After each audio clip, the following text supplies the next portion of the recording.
يلا بينا نعمل الملوخية بطريقة تانية غير الطريقة التقليدية. جربيها وإن شاء الله هتعجبك. طبعا احنا عملنا مع بعض الطريقة التقليدية برضو حلوة جدا، ما بقولكيش ان انتي تنسيها خالص وما تعمليش غير الطريقة دي، بس مرة اعملي دي ومرة اعملي دي وشوفي الفرق انتي واللي يعجبك ويريحك اعتمديه عندك. ويلا بينا على الفيديو، ما تنسيش لايك وشير وسبسكرايب. اول حاجه معايا هنحط التوم على السمن، وهنا انا ما خدتش الكميه دي كلها من الطشه، يعني انا اخدت منها شويه، ما حطيتش الكميه دي كلها، انا عملتها وخدت منها شويه كنت محتاجاهم في حاجه تانية. وبعدين هنبتدي ننزل بالكزبره بتاعتنا الناشفه بالشكل ده، وهنقلب ونعمل الطشه بتاعتنا التقليديه عادي خالص. وبعد ما الطشه تتعمل معانا الطشه العاديه نزلنا بالشوربه بتاعتنا. طبعا ما نزودش الشوربه علشان لو خفيفه قوي مش هنعرف نعالجها، اما لو تقيله نقدر نزود لها شوربه عادي خالص. بعدين هننزل بالشوربه بتاعتنا على طماطميه مبشوره بالشكل ده، طبعا من غير القشر، يعني احنا بنفضل نبشرها لحد ما نوصل لمرحله القشر ده بنرميها.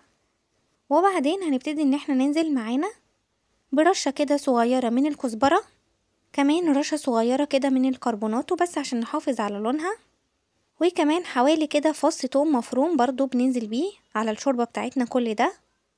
وكمان انا ساعات كتير مش بخرط الملوخية وبستسهل واعملها في الكبة بالشكل اللي انتوا شايفينه ده، بتبقى اسهل بكتير قوي. هننزل بقى بالملوخية بتاعتنا بالشكل اللي انتوا شايفينه ونقلب، وعشان نسهل على نفسنا التقليب وما يكونش فيه تكتلات ولا اي حاجة هنمسك مضرب كده يدوي ونقلب بيه. هنا بقى لو حسيتوها تقيلة تقدروا تزودوا شوربة براحتكم بالشكل اللي انتوا شفتوه ده، انا زودت شوربة شوية وخلاص كده. وبعدين هنبتدي ان احنا نظبط الملح بتاعنا، وما ينفعش ان انت تسيبي الملوخية تغلي كتير.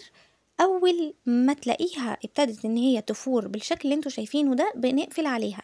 اول ما بنقفل عليها مش بنغطيها، بنسيبها يا اما من غير غطا يا اما نحط الغطا موارب.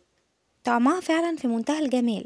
على فكرة كلها نفس اللون، بس الإضاءة لما باجي كده بتغمق شوية في مكان وبتفتح في مكان، بس هي كلها نفس اللون، هو بس الإضاءة هي اللي عاملة مشكلة.